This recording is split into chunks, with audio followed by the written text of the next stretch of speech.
Breaking news చూస్తున్నారు. ధర్మస్థల ప్రస్తుతం దేశవ్యాప్తంగా ఎక్కడ మరి ముఖ్యంగా ఒక 10 మంది మధ్య చర్చ జరిగింది అనుకుందాం. ఒక అంశం ఇది గ్యారంటీ చర్చకుంటోంది, అదే ధర్మస్థల. ప్రస్తుతం ఈ కేసులు అనుమానాస్పద కేసులో సంచలనాలు నమోదవుతున్నాయి. బెల్తంగడి పిఎస్లో గడిచిన 17 నెలల రికార్డులన్నీ మాయమయ్యాయి. రికార్డులన్నీ ధ్వంసం చేసినట్లు అంగీకరించింది ఏకంగా స్వయంగా పోలీసు శాఖే. ఎందుకు చెప్పగలుగుతున్నారు అనే అంశానికి సంబంధించి మాట్లాడుకునే క్రమంలో ఒక వ్యక్తి ఆర్టీఐ దరఖాస్తుకు సంబంధించి ఇక్కడ చర్చకు వస్తోంది. ఆర్టీఐ దరఖాస్తుకు బెల్తంగడి పోలీసులు ఇచ్చిన సమాధానం ఇది. రికార్డులు మాయమయ్యిన కాలంలోని ఈ అనుమానాస్పద మరణాలు జరిగినట్లు చెబుతున్నాయి ఆ ఫిర్యాదుదారులు. పోస్టుమార్టం నివేదికలు, వాల్ పోస్టర్లు, నోటీసులు, ఫోటోలు అన్ని ధ్వంసం చేశామని పోలీసులు చెప్తున్నారు. రికార్డులు మాయంపై ఆందోళన వ్యక్తం చేస్తున్నారు అక్కడ పౌర సంఘాలు. అసహజ మరణాలు, క్రిమినల్ కేసు రికార్డులను ధ్వంసం చేసే అధికారం పోలీస్ స్టేషన్లకు లేదంటున్నారు నిపుణులు. దానికి సంబంధించిన బిగ్ బ్రేకింగ్ న్యూస్ చూస్తున్నారు.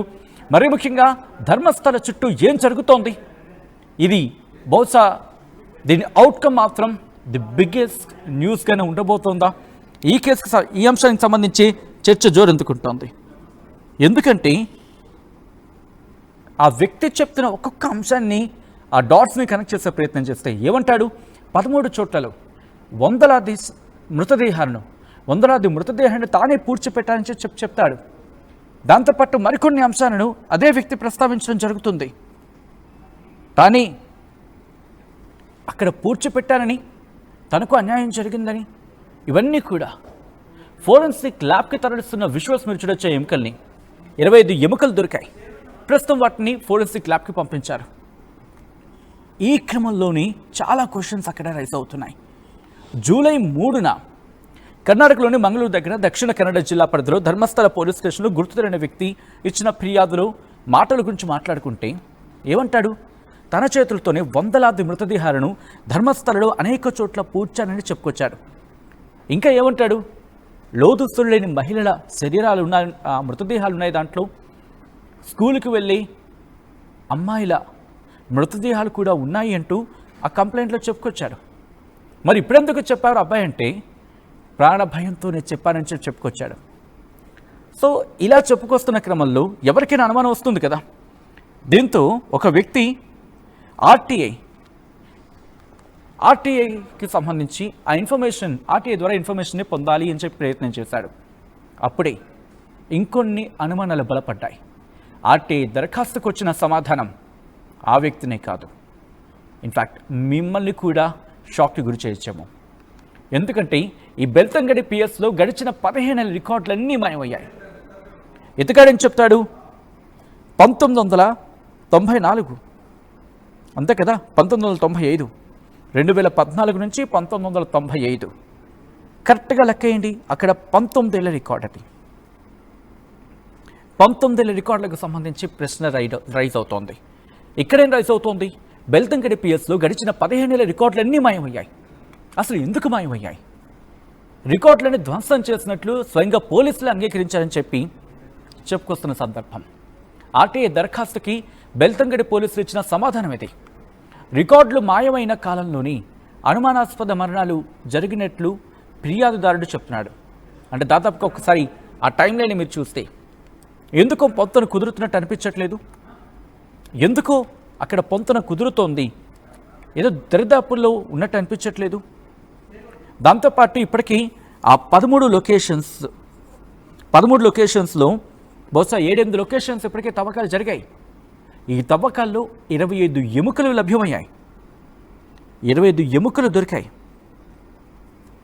ఇలా 1 కాదు 2 కాదు. దాంతోపాటు అక్కడ పాన్ కార్డు ఒకటి, డెబిట్ కార్డు ఒకటి, ఇంకేవో దొరికాయండి. ఇంకొక చర్చ జరుగుతోంది. సో వీటన్నిటినీ ఫోరెన్సిక్ ల్యాబ్కి పంపించడం జరుగుతోంది. ఇవన్నీ కూడా అనేక అనుమానాలకు తావిస్తున్నాయి. అసలు ఎవరు చేశారు, ఎందుకు చేశారు? దాంట్లో ఆ వ్యక్తి చెప్తున్న మాటలు వాస్తవమే అయితే కనుక మహిళలు, బాలికల మృతదేహాలు ఎక్కువగా ఉండడం ఏంటి? అత్యాచారం చేసి హత్య చేశారా? ఇలాంటి అనుమానాలన్నీ ఇప్పుడు బలపడుతున్నాయి. మరీ ముఖ్యంగా ఇప్పుడు జరుగుతున్న పరిణామం అందరిని కూడా షాక్కి గురి చేస్తోంది. 4 అడుగులు తవ్వితే, ఒక ప్రాంతంలో 4 అడుగులు తవ్వితే ఈ ఎముకలు బయటపడ్డాయి. ఇవే ప్రస్తుతం బలాన్ని చేకూరుస్తున్నాయి. దీని గురించి ఇంకా చర్చ జరుగుతున్న క్రమంలోని అక్కడ రికార్డులు మాయం అవ్వడం, ఆ రికార్డులు మాయమైన కాలంలోని ఈ అనుమానాస్పద మరణాలు జరిగాయా? ఒక్కసారి నేను మిమ్మల్ని అడిగే ప్రయత్నం చేస్తున్నాను, మీరే కామెంట్ చేసే ప్రయత్నం చేయండి. ఒక పోల్ని కూడా ఆర్టీవీ ముందుంచింది. రికార్డులు మాయమవడం చూస్తే బడా నేతలు ఈ మరణాల వెనుక ఉన్నారని భావించడం జరుగుతోందా మీరు? Yes or no? ఒకసారి పోల్లో పార్టిసిపేట్ చేసే ప్రయత్నం చేయండి. ఇవన్నీ చూస్తూ ఉంటే ఇప్పటికీ ఓ మై గాడ్, ఇప్పటివరకు ఓట్లు రిజిస్టర్ అయితే, ఇన్ఫ్యాక్ట్ ఇప్పటివరకు జరిగిన పోల్లో 100% చాలా రేరెస్ట్ ఆఫ్ రేర్ కేసెస్లో ఇలా 100% పోల్ పర్సంటేజ్ ఇస్తూ ఉంటారు జనాలు. రికార్డులు మాయమవడం చూస్తూ ఉంటే బడా నేతలు ఈ మరణాల వెనకాల ఉన్నారని చెప్పి భావిస్తున్నారా? ఒక్కసారి ఆ డాట్స్ కనెక్ట్ చేసే ప్రయత్నం చేస్తాను. నేను మీకే ఆ డాట్స్ గురించి అంటే ఆ పాయింట్స్ని చెప్తున్నాను. ఒకటి, ఆ వ్యక్తి ఏం చెప్పుకొచ్చాడు? నేత్రావతి నది ఒడ్డునే వాటిని ఖననం చేయాలి, అంటే పూడ్చిపెట్టేయాలని చెప్పారు అని చెప్పుకొచ్చాడు కదా. ఎందుకని? త్వరగా డికంపోజ్ అయిపోతాయని చెప్పి. ఈ కారణం గురించి చర్చ జరిగిందిగా. ఇప్పుడు అదే వ్యక్తి ప్రాణభయంతో పనిచేశారని చెప్తున్నాడు. నిజం చెప్పాలని బయటకు వచ్చానంటున్నాడు. అవి ఎక్కడెక్కడున్నాయో మీకు చూపిస్తా అంటున్నాడు. ఎవరు చేశారో చెబుతానని కూడా కంప్లైంట్లో చెప్పుకొచ్చాడు. బట్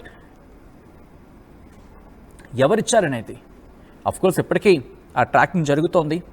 నా మాటను నమ్ముతారో నమ్మరో నాకు తెలియదు, కానీ ఒక మృతదేహాన్ని పూడ్చిన చోట మాత్రం నేను మీకు చూపిస్తాను, పదండి అండి. వెళ్ళారు. ఆ ఎముకల ఫోటోలు కూడా మీ ముందు పెడుతున్నానంటూ అక్కడ చెప్పుకొచ్చిన సందర్భం.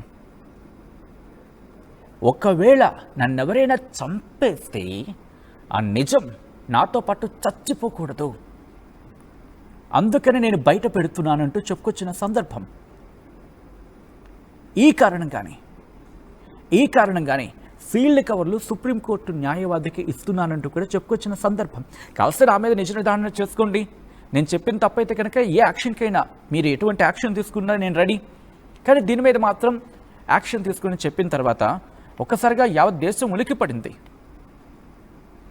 అయితే ఆ వ్యక్తి మనకు తెలుసు, ధర్మస్థలంలో పారిశుద్ధ్య కార్మికుడిగా ఇప్పుడు ఆయన ప్రస్తుతం పోలీసులు ఆయన్ని ఫుల్ ప్రొటెక్షన్తో ఆ ప్లేసెస్కి తీసుకువెళ్తున్నారు. అక్కడ ఇన్వెస్టిగేషన్ జరుగుతోంది. న్యాయవాదులు ఇప్పటికీ ఆయన ఒక గోప్యంగా ఉంచి ప్రస్తుతం ఆయన పేరు కానీ ఆయన రూపం కానీ ఏ డీటెయిల్స్ బయటకు రాకుండా చాలా గోప్యంగా ఆయన ఉంచుతున్నారు. మీరు చూడొచ్చు ఆ లొకేషన్స్ తీసుకువెళ్తున్న క్రమంలో కూడా మీకు గుర్తుందా, ఆ విజువల్ చూస్తే మధ్యలో ఒక వ్యక్తి ఉంటాడు, పూర్తిగా ముఖం కప్పేసి అతగాడే. ముందుగా అయితే ఒక నార్మల్ ఒక తాడు ఒక తువ్వాలు కట్టేసి అలా తీసుకువెళ్ళారు. ఆ తర్వాత ఫుల్ సెక్యూర్డ్గా ఆయన తీసుకువెళ్ళిన సందర్భం. అదుగు ఆ డబ్బా చూడొచ్చుగా, ఆ దొరికిన క్లూస్ని అక్కడ ఏ క్లూ అదుగు వాళ్ళు అక్కడ చేతులు అవి కడుక్కుంటున్న సందర్భం. అంటే అక్కడ మట్టి తవ్విన తర్వాత నేత్రావతి నది ఒడ్డు పక్కనే మీరు చూడొచ్చు. ఇక్కడికి ఇంకొక క్వశ్చన్ రైజ్ అవుతుంది.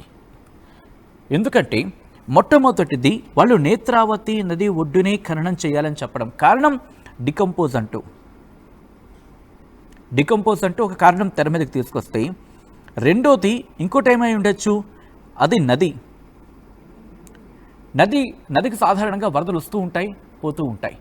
సో ఏం జరుగుతుంది, వరద వచ్చినప్పుడు నది ఒడ్డునే ఉంటే ఏం జరగచ్చు, కోత గురయ్యే క్రమంలో ఆ మృతదేహాలు కూడా నది ప్రవాహానికి కొట్టుకుపోవచ్చు.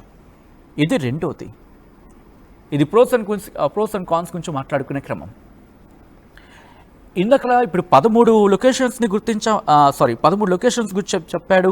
దాదాపుగా 7-8 లొకేషన్స్ వరకు వచ్చేస్తాం. ఒక ఐ థింక్ 6, 7, 8 ఇలా వచ్చిన క్రమంలో అక్కడ ఒక 25 ఎముకలు దొరికాయనే చర్చ జరుగుతుంది.